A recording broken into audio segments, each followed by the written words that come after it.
Michelle, firstly, thank you very much for joining us. I know you've had a couple of busy days from last evening, Jon Stewart, to this evening, CNN, Piers Morgan. And we're really delighted to have our wonderful and our old friends here from C-SPAN filming this event that many people across the United States could really benefit from a lot of what Michelle has to say.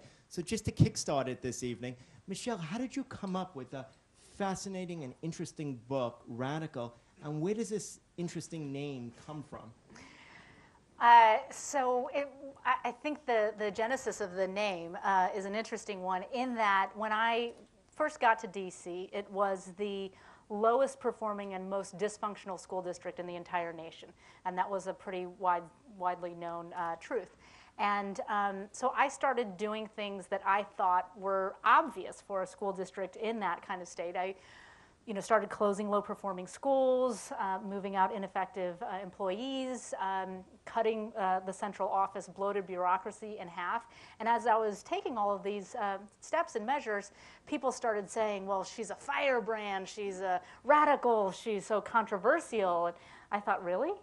And after thinking about it for a while, finally I just said, you know what, if bringing some common sense to a dysfunctional system makes me a radical, then I'm okay with that. So that's sort of the embracing that concept was the sort of idea for the name of the book. Brilliant. Some people call you anti-teacher. However, there's many teachers out there that really like you. Which is it, do you think? Teachers love you or hate you, or is there any in between? I think it depends on the teacher that you're talking to.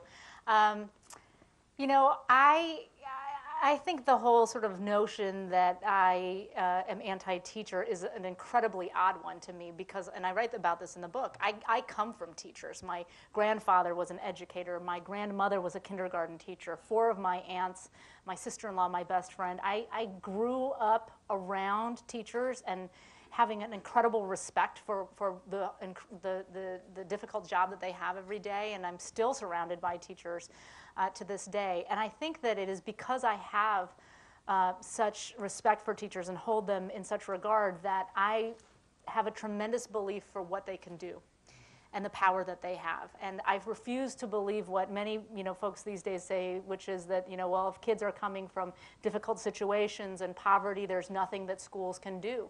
And I just roundly reject that notion. I believe that when children are in the classrooms of truly effective teachers, even despite the fact that they may face a lot of obstacles, those kids can achieve at the highest levels. And so we should aspire to nothing short as a nation of making sure that every single kid is in the classroom and of a highly effective teacher every single day. It's no less than what we would want for our own children, and so it's nothing different that we should want for our nation's kids. Michelle, if the United States spends the most per capita per student, why is America's children ranked number 25 out of 30th in developed nations in math, 17th in science, and 14th in reading? When I share those statistics with people, they cringe a little bit. When I share the fact that we're 25th in math, and some of the countries that are ahead of us are Hungary and Slovenia.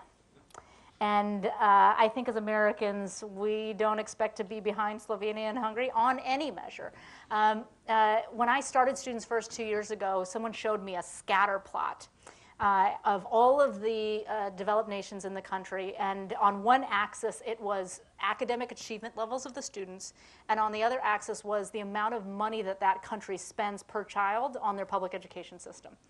And we were in the quadrant that you don't want to be in, which is spends a lot of money, has poor results. And the only other country that was in that quadrant with us was Luxembourg. I have no idea what they're doing in Luxembourg, but it's apparently not so good. And I think the problem with this notion is that for decades now, people have been sort of pushing this idea that what we need in order to fix the system is more money, more money, more money, more money. But when I got to DC, I knew firsthand that was actually not the case. We were spending more money per kid in DC than almost any other jurisdiction in the entire nation, and yet our results were at the absolute bottom. You have school districts right across the river. In Newark, New Jersey, they are spending $22,000 a kid, and yet the percentage of kids who are operating on grade level proficiency are in the single digits.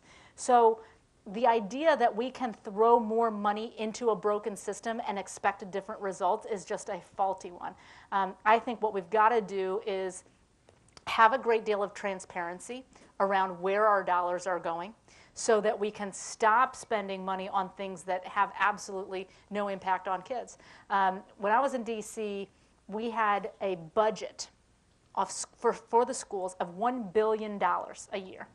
And of that $1 billion, 403 million of it went into the schools, which means that the majority of the money was going into this bureaucracy, this bloated bureaucracy.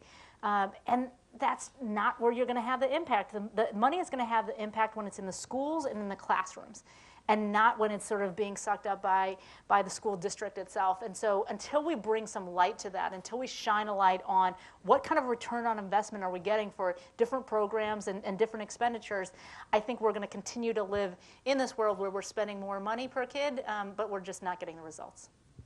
In your book, you talk about student vouchers. Could you tell us how you came to the change in your thinking on this interesting topic? Yeah. So this topic of vouchers gets people really, really riled up. I mean, you want to have a debate, you just bring up the word voucher, and people have very strong opinions. And, I am a Democrat. I have been my entire life since I was in the second grade, and I asked my dad what's the difference between a Republican and a Democrat, and he said, Democrats care more about, the people that have less, and Republicans want to make more money. And I said, well, I'm a Democrat then, and have been ever since. And so when I got to DC, I had very clear views about what education reform should look like and what it shouldn't look like. And where I drew a very bright line was around vouchers, because in the Democratic Party we think vouchers are bad because you're taking money away from the schools that need it the most, and you're only helping a few kids, and what about the rest of the kids? All that stuff, I bought into it. But when I arrived in Washington, we had a publicly funded voucher program. And people, it was about to be reauthorized, and people wanted me to weigh in on it. So they said, well, you're the top education official. What do you think about the program?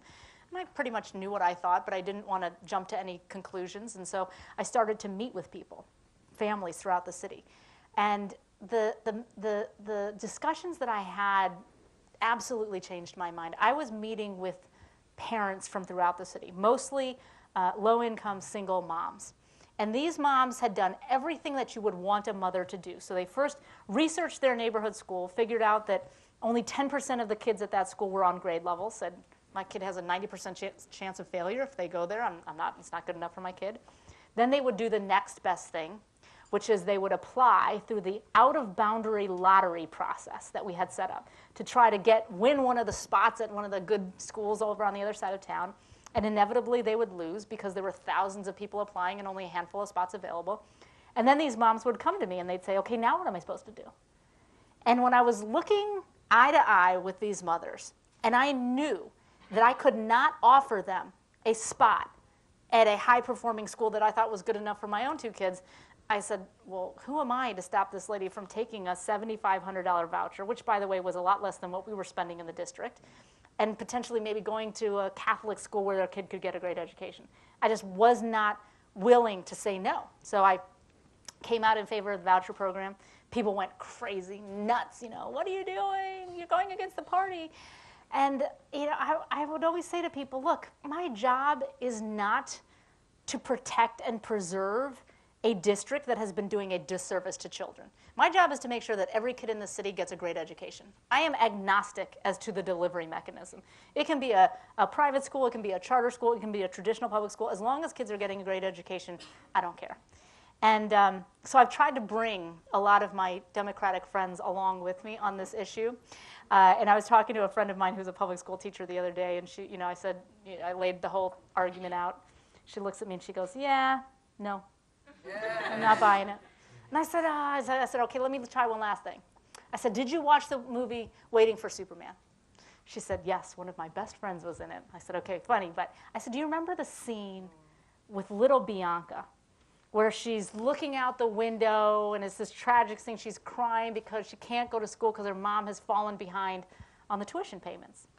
I said, what did you think about that? She said, it was heart-wrenching. It was an injustice. She said, I wanted to write the check myself. I said, right, honey.